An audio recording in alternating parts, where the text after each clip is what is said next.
वकूफ़ अरफात का टाइम ख़त्म हो जाता है, फिर आर्डर होता है भागो जल्दी करो और मुज़दलिफ़ा पहुँचो, जितने बजे भी पहुँचते हो मगरिब भी वहाँ पढ़ो, इशा भी वहाँ पढ़ो। वजह क्या है कि अरफात के मैदान में आदम अलैहिस्सलाम की तौबा कबूल हुई, हमारी तौबा भी कबूल नहीं होती। और हुक्म ये है अगर कोई पेशेंट हो जाए, मरीज हो जाए, बेहोश हो जाए, तब भी उसको उठा के एम्बुलेंस में लेके अरफात के मैदान में उसको ठहरा दो, उसका हज हो जाता है, हज कबूल होने वाला है। अब देखिए आदम के सदक़े हुआ, ये चीज़ अपने जहन में रखिए। और एक और मकाम है, एक और मकाम है कि हज़रत इब्राहीम नबीना अलैहिस्सलातु वस्सलाम ने जब बैतुल्लाह की तामीर की, हज़रत इस्माईल अलैहिस्सलाम पत्थर उठा के देते और आप एक पत्थर पे खड़े होकर बैतुल्लाह शरीफ का एक दीवार खड़ी करते। वो पत्थर, ये जो आजकल हम लोग लिफ्ट सिस्टम देख रहे हैं ना, ये लिफ्ट तो आज की इजाद है, ये साइंस ने आज देखा है। असल कुरान फरमा रहा है कि हज़रत इब्राहीम अलैहिस्सलाम के लिए वो पत्थर लिफ्ट की तरह ऊपर भी जाता था, फिर नीचे भी आता था। उस पत्थर से हज़रत इब्राहीम अलैहिस्सलाम ने ये लिफ्ट का काम लिया, और जब बैतुल्लाह शरीफ की तामीर हो गई तो खालिक कायनात को ये अदा पसंद आ गई, इब्राहीम अलैहिस्सलाम का वहाँ ठहरना पसंद आ गया। और रब कायनात फरमाते वत्तखिज़ू मिन मकाम इब्राहीम मुसल्ला, मकाम इब्राहीम को अपनी सजदागाह बना लो, अपना मुसल्ला बना लो। क्यों? कि वहाँ मेरे प्यारे नबी इब्राहीम खलीलुल्लाह ने खड़े होकर बैतुल्लाह को तामीर किया है। एक मकाम अरफात है जहाँ आदम अलैहिस्सलाम की तौबा कबूल हुई, और एक मकाम ये मकाम इब्राहीम है जहाँ पे हज़रत इब्राहीम अलैहिस्सलाम ने बैतुल्लाह की तामीर की। ये इसको भी अल्लाह ने फरमा दिया, ये मुसलमानों के लिए सजदा गाह बन गया। और फिर एक वो मकाम है कि हज़रत इस्माईल अलैहिस्सलाम को बीबी हाजरा लेटाती हैं, और वो पानी की प्यास की वजह से अपने पाँव मारते हैं, लाते मारते हैं और चिल्लाते हैं, चीखते हैं। सख्त गर्मी है, शिद्दत की गर्मी है, प्यास शिद्दत की बढ़ी हुई है, खुराक कुछ मिली हुई नहीं है, और बीबी हाजरा सफ़ा और मरवा पे दौड़ती हैं।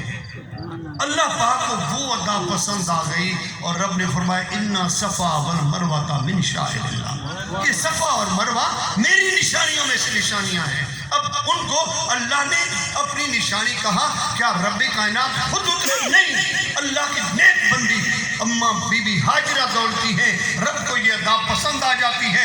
हाजियों को और उम्रा करने वालों को ऑर्डर हो जाता है कि जब तक तुम सफ़ा मरवा की सही नहीं करोगे, न तुम्हारा उम्रा कबूल होगा, न तुम्हारा हज कबूल होगा। अब मुझे बताइए कि ये तो थी बीबी हाजरा, और वो तो थे इब्राहीम अलैहिस्सलाम, और वो थे आदम अलैहिस्सलाम। फिर आदम अलैहिस्सलाम का जब विसाल होने लगा तो अपने बेटे शीश अलैहिस्सलाम को बुलाते हैं, ऐ शीश मेरे करीब आ जा। जब शीश अलैहिस्सलाम करीब आए ना, तो हज़रत आदम अलैहिस्सलाम ने अपनी दस्तार मुक़द्दस उठाई। ये जो हमारे बलोची रवाज में भी यही है कि वालिद की डेथ होती है तो उसके बड़े बेटे को दस्तार सजाई जाती है, और ये सिस्टम होता है सबके अंदर। ये सिलसिला चल रहा है, ये आज से नहीं है। फर्स्ट आदम अलैहिस्सलाम ने अपने बेटे शीश अलैहिस्सलाम को अता फरमाया, शीश अलैहिस्सलाम को दस्तार दी और फरमाया बेटा अब मैं आपको खिलाफत देता हूँ जो रब ने मुझे अता की थी। मैं अल्लाह का खलीफा बन के आया और रब कायनात की बारगाह में इबादत भी करता रहा और दीन इस्लाम की तबलीग करता रहा। अब मैं रुखसत हो रहा हूँ, मेरा वक्त पूरा हो रहा है। अब अल्लाह पाक का ये जो तोहफा है, अल्लाह पाक की तरफ से अता करता ये जो इनाम है, मैं तेरे हवाले करता हूँ। ये विरासत तेरे पास आ रही है। ख्याल करना, अपने रब के हुक्म की तामील करते रहना और ज़िंदगी के आखिरी लम्हा तक मोहम्मद की मोहब्बत में रहना। हैरान होकर शीश अलैहिस्सलाम ने अर्ज किया, बाबा जान कुछ सोचें तो सही। अल्लाह की इबादत करना, अल्लाह को याद करना, अल्लाह के अहकामात की तकमील करना, ये तो मुझ पर लाजिम है। अल्लाह के ऑर्डर को पूरा करना, अल्लाह के दीन की तबलीग को आगे बढ़ाना, ये तो मुझ पर लाजिम है। ये मोहम्मद की मोहब्बत कहाँ से आई? आदम अलैहिस्सलाम ने फरमाया कि अगर मोहम्मद न होता तो मैं आदम भी न होता, अगर मोहम्मद न होता तो तू भी न होता। और अल्लाह पाक ने फरमाया है कि اگر محمد صلی اللہ علیہ وسلم اور اس کی امت نہ ہوتی تو میں رب اپنی ربوبیت کو بھی ظاہر نہ کرتا. اور آدم علیہ السلام نے فرمایا کہ میں ابھی مٹی اور گارے، مٹی اور پانی کے ملاپ میں تھا، ان کے گارے میں موجود تھا، اور میرا جسم ابھی تک بنا نہیں تھا. محمد عربی کی نبوت چمک رہی تھی. اس وقت بھی مصطفیٰ کریم نبی تھی. اور اس کی دلیل کیا ہے؟ وہ قرآن مجید فرقان حمید گواہی دیتا ہے کہ خالق کائنات نے عالم ارواح میں تمام روحوں کو اکٹھا فرما کے فرمایا الستو بربکم، کیا میں تمہارا رب نہیں؟ سب نے بیک زبان کہا قالوا بلا، برحق تم ہمارا رب ہے. اور اس کے بعد رب کائنات نے فرمایا اب جنرل لوگ آؤٹ، اور جو خواص ہیں وہ بیٹھتے ہیں. خواص کون تھے؟ انبیاء کی روحیں تھی. اور خالق کائنات نے فرمایا وَإِذَا أَخَذَ اللَّهُ مِيثَاقَ النَّبِيِّينَ لَمَا آتَيْتُكُم مِّن كِتَابٍ وَحِكْمَةٍ.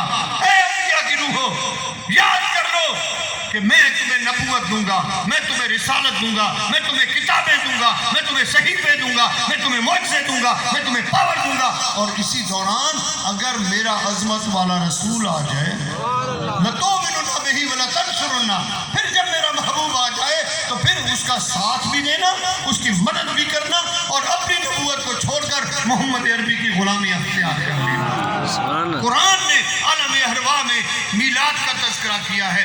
آج یہ نئی بات نہیں ہے کہ ہم اس چیز پر کہیں کہ جی ہم میلاد منا رہے ہیں. یہ آج الحمدللہ ہمارے ڈپٹی کمشنر صاحب نے اور کمشنر صاحب نے مل کے یہاں میلاد منایا ہے. الحمدللہ یہ تو رب نے ان کو اعزاز بخشا ہے کہ ان کو اللہ نے اپنے محبوب کے میلاد کے قابل بنا دیا، سرکار کے میلاد منانے والے بن گئے. اور یہ میلاد رب نے عالم ارواح میں خود منایا تھا. اور پھر فرماتے ہیں اے انبیاء، کیا تم نے مجھ رب سے وعدہ کر لیا؟ سب نبیوں نے کہا یا باری تعالیٰ ہم نے وعدہ کر لیا ہے، عہد کر لیا. رب فرماتے ہیں آپ ایسے کرو کہ ایک دوسرے پر فشہدوا، ایک دوسرے پر شاہد ہو جاؤ. وَأَنَا مِنَ الشَّاهِدِينَ، تم ایک دوسرے پر گواہ ہو جاؤ اور میں رب تمہارے اوپر گواہ بن رہا ہوں. یہ میلاد خالق کائنات نے عالم ارواح میں منایا ہے. اور اسی لیے آدم علیہ السلام نے فرمایا کہ اے شیس خیال کرنا، سب کچھ کر لینا، محمد کے دامن کو نہ چھوڑنا، محمد کی محبت کو نہ چھوڑنا. اور اگر تیرے نبوت اور تیرے خلافت کے دور میں مصطفیٰ کریم آ جائیں تو تم پیچھے ہٹ جانا اور ان کی غلامی حاصل کر لینا، ان کی غلامی اختیار کر لینا. یہ انبیاء کرام کا وتیرہ ہے جو سرکار دو عالم صلی اللہ علیہ وسلم کے میلاد کی باتیں چلتی ہیں. اور اسی دوران دیکھیے کہ حضرت موسیٰ علیہ نبینا